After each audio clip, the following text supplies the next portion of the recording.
Q106.7 weather. Here's your KQNK forecast. Sunshine mixed with clouds at times today, with a slight chance of rain showers. High temperatures reach up to 60. North winds 8 to 15 miles per hour. Partly cloudy skies again tonight. Lows dip down to about 34.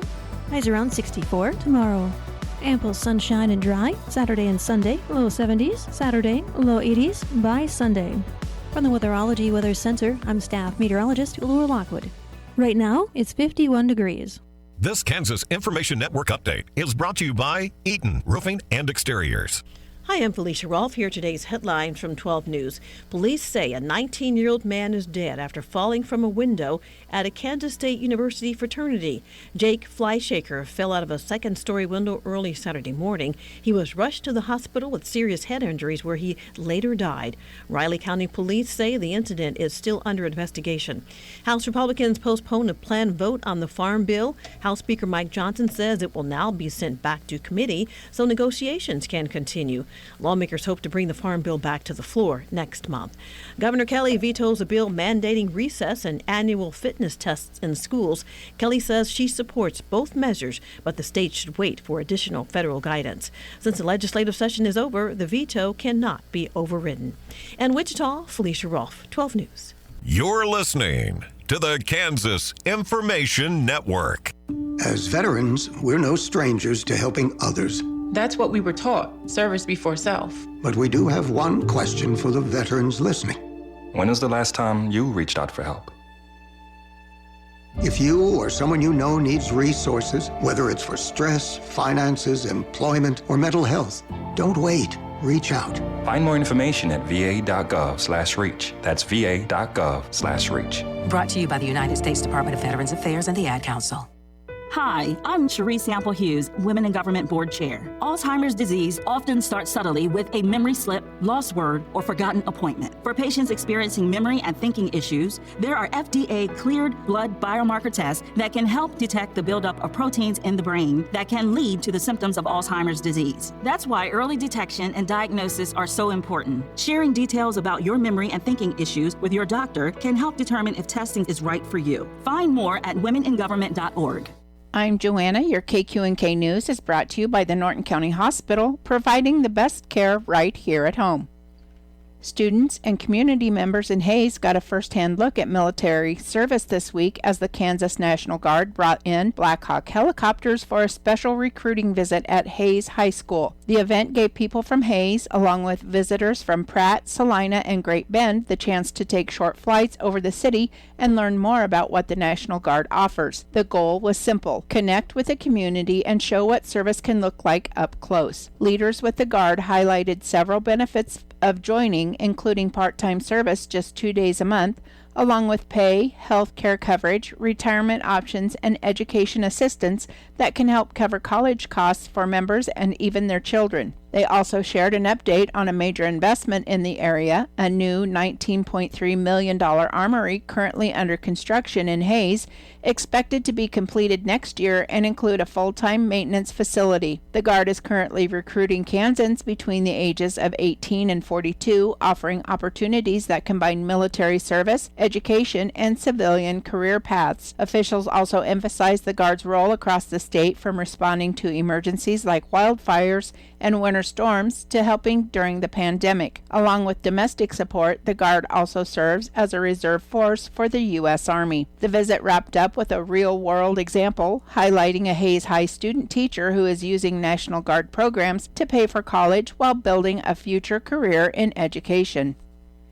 A reported bomb threat that forced the evacuation of the Walmart in Goodland is now under investigation, and the store is expected to reopen today. Authorities say the threat came in around 2:30 Wednesday afternoon when an unidentified person contacted the store and claimed multiple pipe bombs were inside, threatening to detonate them. The Goodland Police Department, along with several local and state agencies, quickly responded to the scene. The store was safely evacuated. Nearby roads were temporarily closed and no injuries were reported. A special canine unit from the Kansas Highway Patrol conducted a thorough search of the building. Investigators say no suspicious devices were found. Additional agencies assisting included the Sherman County Sheriff's Office and the Kansas Department of Wildlife and Parks. Authorities say they're aware of similar threats reported at Walmart locations in other states. The incident remains under active investigation. Anyone with information is encouraged to contact the Goodland Police Department.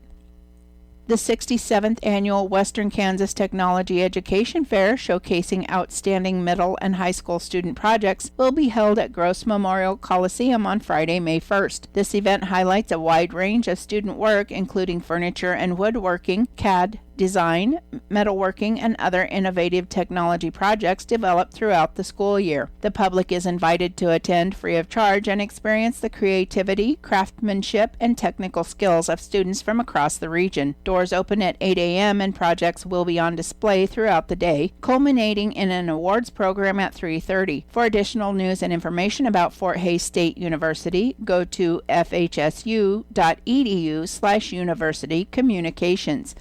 I'll be back with more news after this. Join our stellar team at Norton County Hospital. Looking for a workplace where compassion meets career growth? Look no further. If you're ready to embark on a fulfilling journey surrounded by supportive colleagues and opportunities for personal and professional development, we want you to be part of our family. Explore exciting career offerings and our comprehensive range of benefits, including capers, on the Career tab at ntcohosp.com.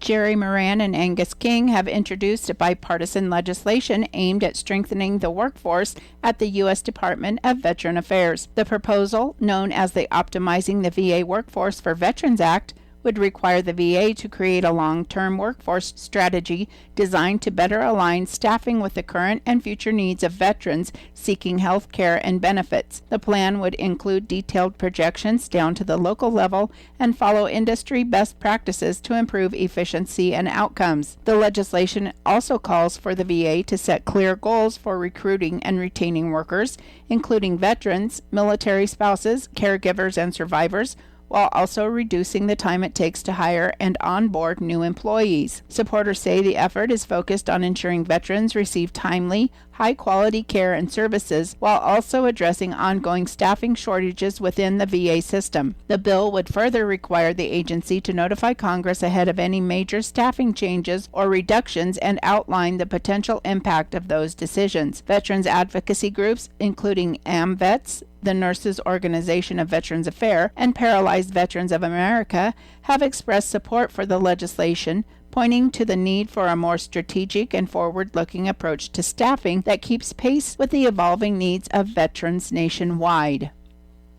The Kansas Bureau of Investigation arrested a Cheyenne County emergency dispatcher following an investigation into the physical abuse of children. On September 4th, 2025, the Cheyenne County Sheriff's Office requested KBI assistance after receiving a report of child abuse. At the time of the alleged abuse, the mother of the children, Jamie Keeney, age 49, of St. Francis, was employed as a dispatcher for Cheyenne County. While the investigation took place, the children were placed in protective custody. On April 28th of 2026, Keeney and her son Maxim Quimby, age 20, of Goodland, were arrested for child abuse. KBI agents executed 2 arrest warrants.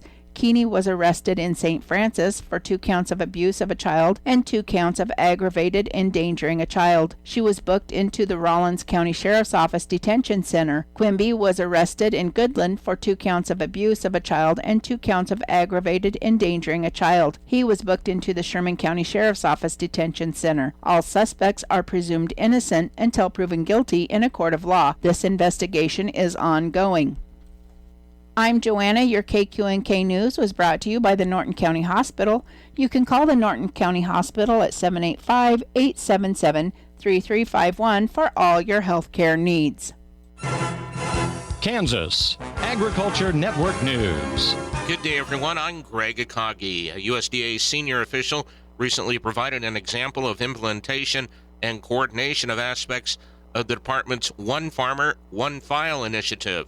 Rod Bain has the details. One Farmer, One File. USDA's initiative to streamline producer records and data and create greater efficiencies and customer service within the department's farm production and conservation mission area. One way to do so, according to FPAC Undersecretary Richard Fordyce, is developing the geospatial mapping platform, where everything that NRCS is doing, from conservation planning to actual technical assistance on a farm, is looking and pulling information from exactly the same file that a PA and FSA is doing when they're doing an acreage report, or they're doing something which will be the same file that RMA, the AIPs are looking at. So everybody is looking at exactly the same thing in exactly the same real time. Piloting a modernized acreage reporting component is underway in several counties across the nation. I'm Rod Bain reporting, Washington, D.C. And the latest U.S. drought monitor map for Kansas does show drought continuing to tighten its grip in the western and central parts of the state. Over 57% of the state now in drought conditions, with 37.5% of the state in the D2 to D4 severe and extreme to exceptional drought categories.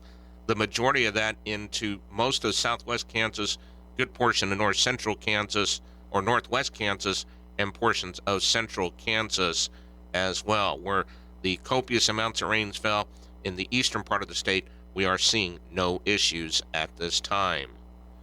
You're listening to the Kansas Agriculture Network. Hi, I'm Ryan Blaney, a third-generation race car driver, and we dedicate a lot of our time to going as fast as possible.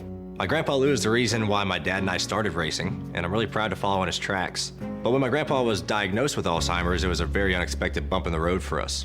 I've learned a lot on this journey with my grandpa Lou, and the memories of my grandpa will always be with me. It's important to notice if older family members are acting differently, experiencing problems with their memory, or having trouble with routine tasks. Talking about Alzheimer's can be really tough. But if you notice something, have a conversation with your loved one. Encourage them to see a doctor or offer to go with them. Early detection of Alzheimer's can give your family time to explore support services, make a plan for the future, and access available treatments. The Alzheimer's Association provides care, support, and research to help you take control of the situation with your family and manage the disease together. If you or your family are noticing changes, it could be Alzheimer's. Talk about seeing a doctor together. Visit alz.org/time to talk. A message from the Alzheimer's Association and the Ad Council.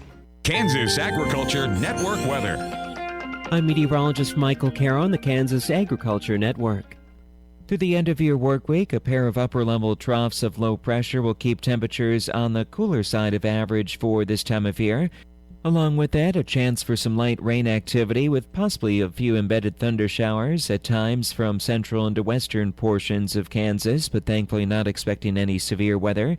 The better chance at picking up a quarter to a half inch of rain the next couple of days, especially from west central into northwestern portions of Kansas. Much of the remainder of the state, though, expecting less than a tenth of an inch of any rainfall, and then conditions looking to completely dry out into your weekend, with those temperatures gradually climbing back above average later this weekend. For northwest Kansas, for this afternoon, cloud cover to start with scattered showers and thunder showers. Could see some partial sunshine by late in the day with high temperatures in the middle to upper 50s. We'll have our winds turning to the northeast at around 10 to 15 miles per hour. For north central Kansas, a chance for some scattered showers, otherwise partly to mostly cloudy skies, high temperatures approaching the middle 60s, with our winds turning to the northwest at 5 to 15. Into northeastern Kansas for this afternoon, partly to mostly cloudy skies with high temperatures climbing up into the middle 60s, and we'll have our winds turning to the west at 5 to 10. For southeastern Kansas for this afternoon, at least some partial sunshine with high temperatures working up into the mid-60s. Winds turn to the west 5 to 10 miles per hour. For south central Kansas, a chance for some scattered showers, otherwise mostly cloudy, with highs in the middle to upper 60s. Winds variable 5 to 10. For southwestern Kansas, rain showers likely. We'll have highs in the upper 50s to near 60 degrees. North to northeast winds at 5 to 10 miles per hour. This is the Kansas Ag Network. The voice of agriculture. Kansas Farm Bureau. Kansas Farm Bureau is accepting applications for its Rural Minds Matter Advocate of the Year and Young Advocate of the Year awards to shed light on the importance of mental health advocacy in underserved areas. These awards will go to compassionate and caring advocates who are dedicated to improving lives in their communities by comforting those in silent struggles and having conversations that break the stigma surrounding mental health, ensuring no one has to face their battle alone.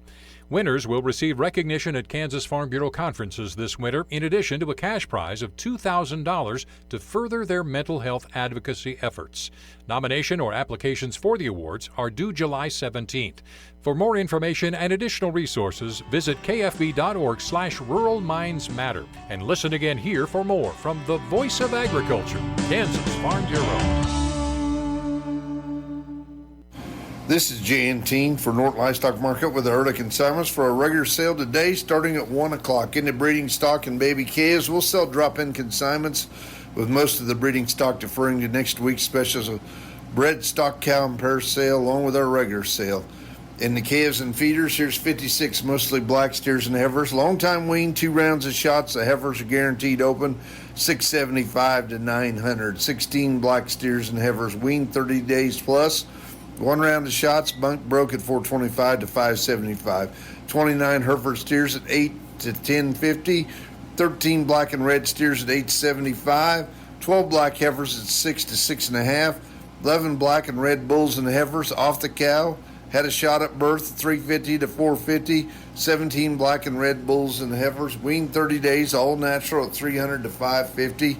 25 mixed color steers and heifers weaned a long time at $500 to $550.